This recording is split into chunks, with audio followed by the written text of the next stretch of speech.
আকাশ আরে কি হো কাকা? শুনুন মেয়ে কি গো? তুই আজ বিয়া করছিস কমাস ওটা কাকা ধরেন 3-4 মাস হইব। চাকরি না কমাস 1.5 মাস। তো চাকরি কোন ধরা দিছে আর কাকা আর কি? তো কাকা ধরা তুই এই যা কাজে এনে করছিস কিলাই কি হয় কি করি? তোর কাকা তোরে মানুষ করছে নিজের হলার মতন কথা খেয়াল কর অবশ্যই। কথা হুনাকে বুঝ তারপর কথা কবি হ্যাঁ।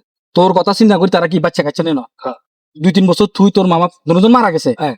তারপর তারা তোর লেখাপড়া করাইছে বিয়ে করাইছে বিয়ের হরে হাতে হাতে নিজে জয়েন বেশি তোর চাকরি ধরা দিছে আর তুই ওরা হাজলাম তুই প্রথম মাসে টিয়া ধরি তোর শাশুড়ি রে কার তোর টিয়া তোর চাচারে তোর বাপ মানে চাচা তোর বাপরে দিলে কি কি হইতো কি সমস্যা হইতো এত যে ওরা কানতে কানতে ইউজার তুই ঠিক মতো এত কাছে ফোন করছ খবর আসা বোর কথা ধরি ওর কথা ধরি হেবার যাওয়ারি টিয়া হেবার যাওয়ারি তুই কামটা কি বালা করছ তুই কাকা আবার কাকা ওটা হুন আর কথা দিয়ে কইয়েন হুন যে ডগেছে হয়ে গেছে তুই ছোট মানুষ ভুল করে লাইছ কবি কাজ যাবি যাই তোর শাশির এবং কাকার হাসাই ধরবি কবি শাশ হইলো আমরা বাপ হইলো আমরা ভুল করছি মাপ কইলাইছি জান যে ডগেছে হয়ে গেছে হর মাসের বেতন তো নামনে করতুম আমরা হেতির খরচ টিয়া যা দিবেন তা আমরা কথা বার হইতো না কথার জন্য কোন হুনবি আজ যে মাপ চাবি কথা কি শুনছ তুই আচ্ছা কাকা তাহলে যার কাকার কাছে যামু যাই একবারে ক্ষমতা মা সামু কাকা।